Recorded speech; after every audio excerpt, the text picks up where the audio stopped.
Mesdames, Messieurs, Zana TV, la chaîne de la diaspora. Nous sommes ici à Orléans où donc la diaspora congolaise a organisé une soirée de retransmission du match qui a opposé cette journée le Congo-Brazzaville à la RDC. Vous savez que c'était important pour les Congolais de s'organiser afin de donner un écho important à ce match, il faut le dire, qui était plus qu'un match, à ce derby en fait, qui est posé de deux Congos, deux pays frères, deux pays amis, des pays proches, historiquement, géographiquement et culturellement. C'était l'occasion aussi pour les Congolais de cette ville de se retrouver, de pouvoir partager ce moment qui est important. On connaît l'issue, bien sûr, c'est la RDC qui a remporté ce match, mais malgré tout, vous voyez derrière moi certains visages qui sont plus ou moins défaits parce que les Congolais de Brazzaville ont espéré cette victoire. Les Congolais de Brazzaville ont cru que finalement, menant 2-0, les choses et la chance étaient en leur faveur. Mais malheureusement, la réalité du football est tout autre. Finalement, c'est la RDC qui a remporté ce match. Et voilà, c'est ça la loi du football. Et c'est le fair play qui compte. Et ici, mesdames, messieurs, cet esprit fair play a prévalu pour que l'ambiance qui a régné ici durant tout le match puisse se passer dans de meilleures conditions, en se respectant les uns les autres et surtout en admettant que c'est le plus fort et surtout le plus habile qui devrait remporter cette victoire. Et cette victoire donc est revenue au léopard de la RDC. Nous allons, mesdames, messieurs, à un moment donné, revenir plus ou moins sur ce match en recueillant les avis des uns et des autres et surtout en ayant avec nous quelqu'un qui a eu cette chance et surtout cette opportunité d'entraîner une équipe au Congo, donc c'est le coach Maradje, qui lui va revenir avec nous sur ce match pour pointer plus ou moins les défaillances de l'équipe congolaise parce qu'elle menait 2-0, rattrapée au but et finalement battue 4-2. Ici, nous sommes à Orléans-la-Source, dans le centre de la France, où la communauté congolaise s'est organisée autour d'un fan club des Diables Rouges afin de proposer à la communauté, qu'elle soit du Congo-Brazzaville ou de la RDC, un espace pour partager un moment de convivialité et surtout un moment sportif. Vous savez que le sport unit les peuples et cette unité et cette union, on l'a vu aujourd'hui ici à Orléans. Voilà. On va commenter ce match qui a été épique pour les Congolais avec cette victoire des Léopards. Nous allons avec vous rentrer dans ce match, voir un peu avec l'expertise de coach Maradje qui est mon invité, ce qui s'est passé, pourquoi cette équipe qui menait 2-0 a perdu 4-2. Et aussi, il y aura de l'autre côté un son qui va venir de la RDC pour savourer cette victoire parce que ce compatriote se retrouve ici quasiment le seul à pouvoir répondre aux questions que nous nous posons et notamment pour féliciter les Léopards par rapport à cette victoire. Voilà. Je vais commencer par vous, coach Maradje. Bonsoir. Bonsoir. On vous sent un peu déçu, on sent quand même la mine plus ou moins de la défaite. Alors, coach, avant qu'on arrive à analyser le match, je voudrais juste que vous nous donniez rapidement votre avis par rapport au parcours de ces jeunes. Par rapport au parcours, l'avis est favorable. Déjà, cette équipe de la République du Congo, on n'était pas nombreux à savoir savoir que cette équipe pouvait aujourd'hui jouer en les quarts de finale. Donc, c'est un bon parcours et bravo pour les 7 équipes des Diables Rouges. Voilà, bravo pour les Diables Rouges. On va surtout dire bravo aux Léopards. Donc, c'est Israël qui est là avec nous. Bonsoir. Bonsoir. Vraiment, nous avons mine mogo boye, jolibilité, joie mogo boye.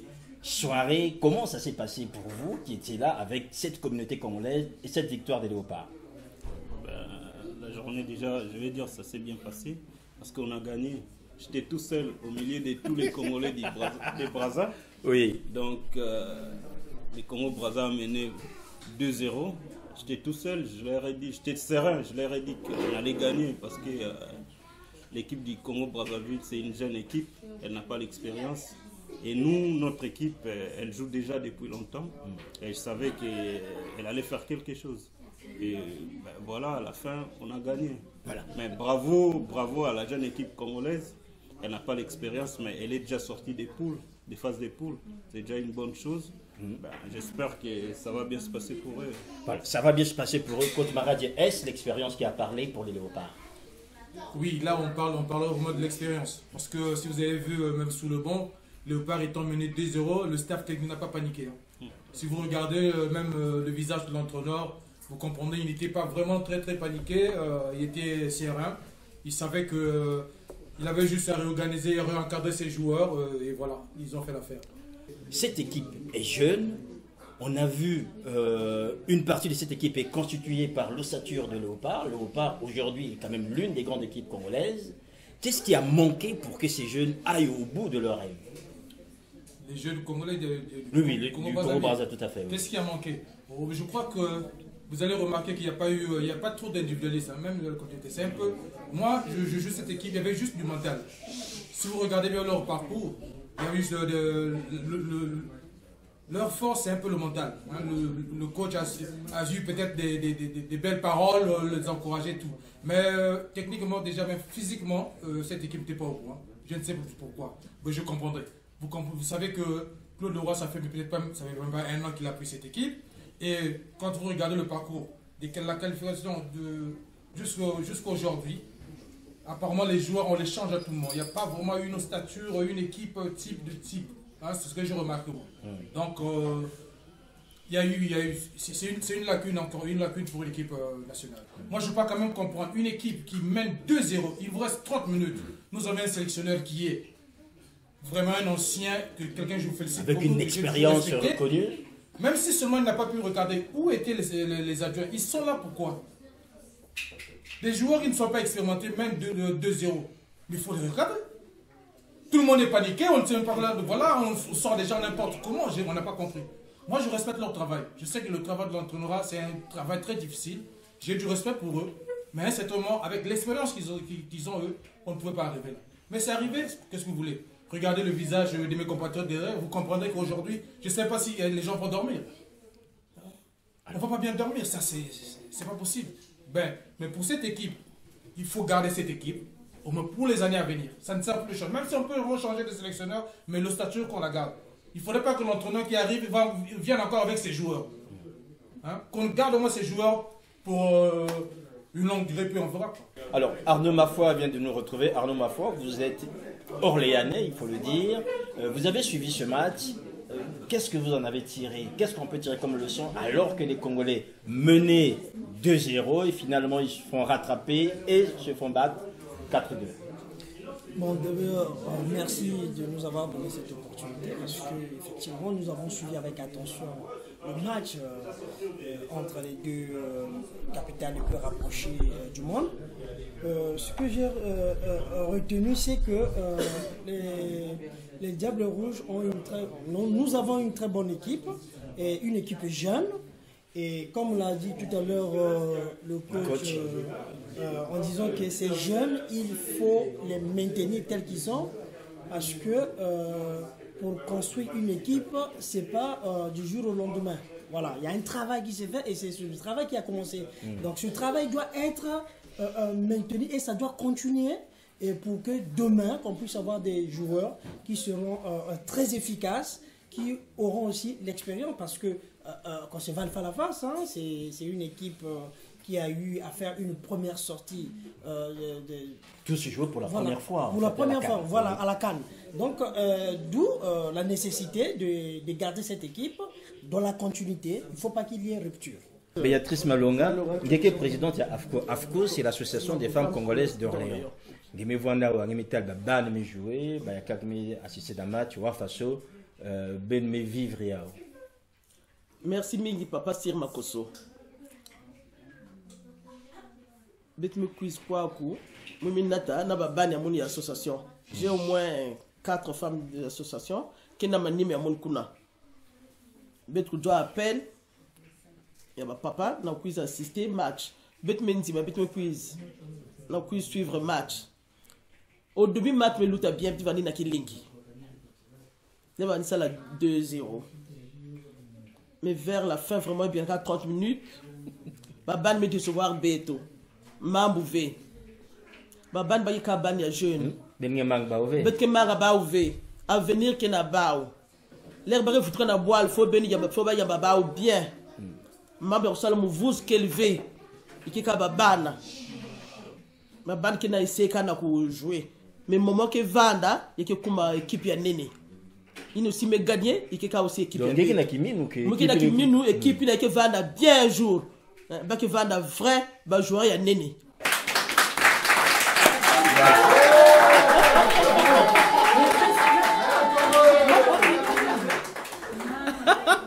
Vous voyez qu'on a applaudi la présidente de l'AFCO. On continue toujours à partager ce moment de convivialité avec les compatriotes ici à Orléans-la-Source, où nous avons été reçus dans le locaux de l'AESCO. L'AESCO donc est une association qui accompagne notamment des jeunes orléanais dans la recherche de stages et dans l'accomplissement d'autres travaux. Analyse, il y a match, il y a de l'œil au moni à monnaie. Ndembo wana touchi komona ezaki na ndenga vrai. Mais namoni ba Congolais à Brazza ba décevoir. Staff wana faut ba changer ngo. Po na ngai. Hein? Donc staff wana ba Claude Leroy ba non, ba Claude Leroy. Ngai na lingité ba zoa ba muzungu. L'équipe nationale. Na lingité. Pour ani. Te. Parce que ba muzungu ba pied biso ba likonda. On menait par 2 buts à 0. Mais attends, il y avait pas un joueur là-bas qui avait de l'expérience là. Hein? L'expérience. Quand on voit DJ Drogba là, il est en train de dire, ce petit là, fais ceci, fais cela. Mais c'est quoi? On va revenir sur ce match et sur l'équipe du Congo. Oui. Quelle est votre analyse par rapport à cette défaite? Pourquoi on a perdu alors que les Congolais étaient en train de mener? On menait par 2 buts à 0. Claude Leroy, il doit quitter le Congo. Côte Paradis, on entend ce cri, peut-être que maintenant il n'y a pas beaucoup de Congolais qui s'expriment tel que Dieu le fait. La liberté que nous avons ici au sein de la diaspora, c'est aussi de dire les choses telles qu'elles se passent. Est-ce que vous pensez qu'en ce moment on peut remettre en cause notamment le management de Claude Leroy par rapport à cette défaite? Je venais de dire tout à l'heure que le travail de l'entraîneur, c'est un travail très difficile. C'est vrai que c'est un entraîneur très expérimenté, je le respecte. Mais tout à l'heure, je crois qu'ils sont passés à côté, ils ont vraiment fauté. Parce que ils le savent de toute façon. Aujourd'hui, là pendant que nous parlons là, tout le staff, là où vraiment le staff est, ils se disent que vraiment on a fauté. Oui. Parce qu'à 2-0, vous avez 30 minutes, on sacrifiait Bifouma.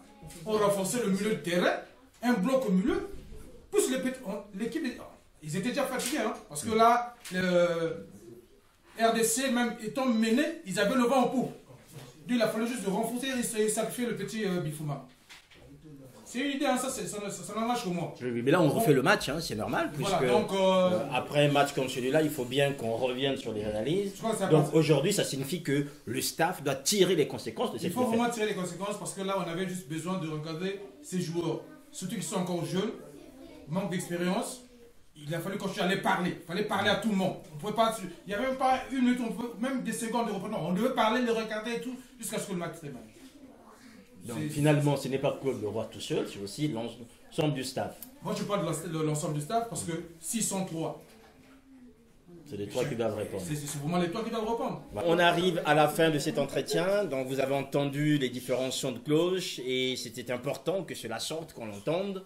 Pour certains qui estiment que l'équipe a démérité parce qu'elle manque d'expérience, l'équipe a démérité parce que l'encadrement n'a pas non plus fait son travail. Mais en même temps, il faut féliciter les hommes et les femmes qui ont organisé cette journée, notamment ici à Orléans, afin de permettre à la diaspora congolaise de vivre cet instant important dans la vie sportive de notre pays. Alors, nous a rejoint Arnaud Mafoy. Arnaud Mafoy, vous êtes quasiment, il faut le dire, le maître de ces lieux. Nous sommes ici dans les locaux de votre association. Comment s'est organisée cette journée, notamment vous, pour mettre à la disposition de la diaspora congolaise cet espace? Ben écoutez, pour nous, c'était quelque part aussi une obligation parce que nous sommes tous des Congolais. Donc je voulais remercier aussi Rodrigue Fila qui a eu cette belle initiative. Il faut aussi remercier aussi le cofondateur de l'AESCO M. Gervais Louébé, qui a bien voulu aussi voilà, nous accorder cet espace pour recevoir nos compatriotes. Vraiment, bravo à M. Fila, bravo à M. Mapois et bravo à tout le monde pour cette bravo.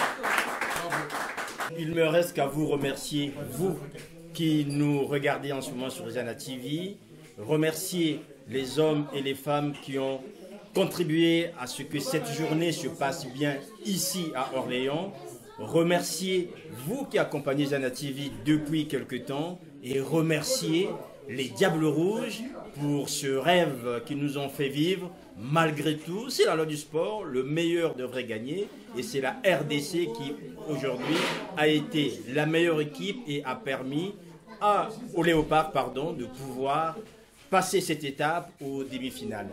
Merci de nous avoir suivis, merci aux hommes et aux femmes qui font Zana TV. Portez-vous bien, nous sommes ici à Orléans, on va se rendre et à très bientôt. Voilà, on se quitte tous ces applaudissements. Portez-vous bien, à très bientôt.